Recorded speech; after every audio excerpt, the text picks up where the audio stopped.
ఇవాళ మీ పిల్లల్ని పాఠశాలలకు పంపించండి, మీ పిల్లల్ని చదివించండి. చదువు ఒక్కటే మన జీవితాలలో వెలుగు తెస్తుంది. చదువు ఒక్కటే మన జీవితంలో మార్పుని తెస్తుంది. ఈ చదువే మన జీవితంలో వెలుగులు నింపుతుంది.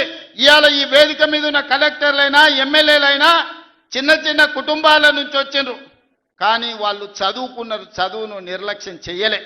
అందుకే ఈనాడు మీ పిల్లలకు ఈ నియోజకవర్గంలో 25,000 మందికి పొద్దున్నే టిఫిన్ పెట్టి తల్లిదండ్రులు కూలి పనికి పోతే పిల్లలకు నాస్త పెడతారో పెట్టారో అని ఇవాళ పొద్దున టిఫిన్ పెడుతున్నాం, మధ్యాహ్నం భోజనం పెడుతున్నాం.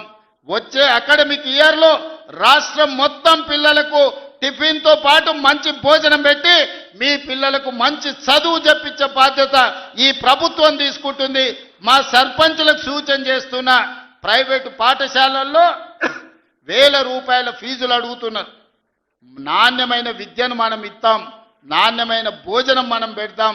పిల్లల్ని ప్రభుత్వ పాఠశాలలకు తీసుకురండి, వాళ్ళకు కావాల్సిన వసతులు మనము ఏర్పాటు చేద్దాం.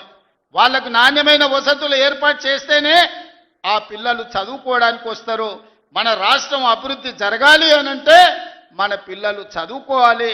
వాళ్ళు డాక్టర్లు, లాయర్లు, ఇంజనీర్లు కావాలి, వాళ్ళు ఐఏఎస్లు, ఐపీఎస్లు కావాలి, అధికారులై తెలంగాణ రాష్ట్ర పునర్నిర్మాణంలో భాగస్వాములు కావాలి.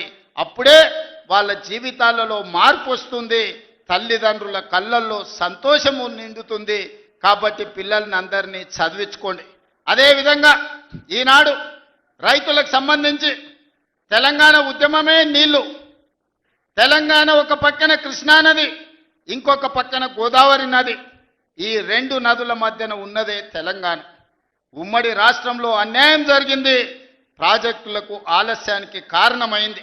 అందుకే 4 కోట్ల తెలంగాణ ప్రజలు తెలంగాణ కోసం నడుం బిగించి వందలాది మంది పిల్లల ఆత్మ బలిదానాలు చేసుకొని తెలంగాణ రాష్ట్రాన్ని సాధించుకున్నారు. ఇకనైనా మన సమస్య పరిష్కారం అవుతుంది అనుకున్నారు. ఈ సమస్య శాశ్వత పరిష్కారం అయితే ఈ తెలంగాణ భూములు బీళ్ల నుంచి పాడి పంటలతో సస్య సామలమవుతాయని ఈ ప్రాంతం అనుకున్నది. 10 సంవత్సరాలు 2 సార్లు కేసీఆర్ గారికి అవకాశం ఇచ్చారు. 10 ఏళ్లలో ఏ ప్రాజెక్టు పూర్తి చేయలే, ఏ ఎకరాకు నీళ్లు ఇవ్వలే. కృష్ణానది మీద కట్టిన ప్రాజెక్టులు ఆనాడు మొదలుపెట్టిన భీమా కావచ్చు, నెట్టంపాడు కావచ్చు, కోయిల్ సాగర్ కావచ్చు, కల్వకుర్తి కావచ్చు, ఎస్ఎల్బీసీ కావచ్చు, డిండి కావచ్చు, నేను కొట్లాడి సాధించిన మక్తల్, నారాయణపేట్, కొడంగల్ ఎత్తిపోతల పథకం జీవో నెంబర్ 69 కావచ్చు. 10 ఏళ్ళు మనకు అన్యాయం చేసిర్రు, మన పాలమూరుని ఎండబెట్టిండ్రు. కానీ 2009 నాడు వలస వచ్చి పాలమూరులో ఊరు లేనోడు, పార్లమెంటులో నోరు తెరవనోడు తెలంగాణ రాష్ట్రం వస్తే మన బతుకులు బాగుపడతాయి, కొడంగల్లో ప్రతి ఎకరాకు నీళ్ళు వస్తాయని మనందరం కష్టపడి ఎంపీగా గెలిపించినాం. ఆయన ఎంపీ అయ్యిండు, తెలంగాణ రాష్ట్రం వచ్చింది, తెలంగాణకు ముఖ్యమంత్రి అయ్యిండు. కానీ మన కొడంగల్కు నీళ్లు రానియలే, ఏ ప్రాజెక్టు పూర్తి చేయలే. పాలమూరు రంగారెడ్డి ఎత్తిపోతలు అట్లనే ఉండిపోయింది, కల్వకుర్తి అట్లే ఉండిపోయింది. భీమా, నెట్టంపాడు, తుమ్మిళ్ళ, ఆర్డిఎస్ ఏ ప్రాజెక్ట్ అయినా తీసుకోండి, ఎస్ఎల్బిసి టన్నెల్ కావచ్చు, కృష్ణా నది మీద ఏ ప్రాజెక్టు పూర్తి చేయలే, ఏ ఒక్క ఎకరాకు నీళ్ళు ఇవ్వలే. కానీ 1,83,000 కోట్ల రూపాయలు 10 ఏళ్ల కాంట్రాక్టర్లకు బిల్లులు ఇచ్చిండు. 1,000 కోట్ల రూపాయలు వాళ్ళ కుటుంబం కమిషన్లు కొట్టింది. తొడుక్కోవడానికి చెప్పులు లేకుండే, వేసుకోవడానికి బట్టలు లేకుండే, చిరిగిపోయిన చెప్పులతోని రోడ్ల మీద తిరుగుతోళ్ళకి బెంచ్ కార్లు వచ్చినాయి. ఒక ఆయనకు ఎర్రవల్లిలో 1000 ఎకరాల ఫామ్ హౌస్ వస్తే ఇంకొక ఆయనకు జన్వాడలో 100 ఎకరాల ఫామ్ హౌస్ వచ్చింది, అల్లుడికి మొయినాబాద్లో ఫామ్ హౌస్ వచ్చింది.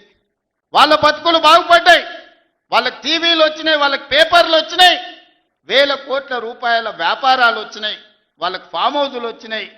కానీ మనకు మాత్రం నీళ్లు రాలే. ఆనాడు కృష్ణానదిలో వరదలు వచ్చి అలంపూరు మునిగిపోతే అలంపూరు ప్రజల కోసం బంజారా హిల్స్లో నా ఇల్లమ్మి పేదోళ్ళకి ఇల్లు కట్టిస్తాను చంద్రశేఖరరావు చెప్పాడు. ఆయన ఇల్లు అమ్మలేదు, కానీ 100 ఎకరాల ఫామ్ హౌజులు కట్టుకున్నాడు. ఆ నిర్లక్ష్యం నుంచి 10 ఏళ్ళు చూసినాం. ఇక పాలమూరు ప్రజలు నిర్ణయం చేసుకోరు. మా బతుకులు బాగుపడాలంటే మట్టికి పోయినా ఇంటోడే పోవాలని పెద్దలు చెప్పారు. ఇక వాణ్ణెవనో వీణ్ణెవనో ఎవనెవనో మోసేది లేదు. మా బిడ్డ ఈ మట్టిలో పుట్టి ఈ మట్టిలో కలిసిపోయి మా బిడ్డ ఈ తెలంగాణకు ముఖ్యమంత్రి ఉండాలి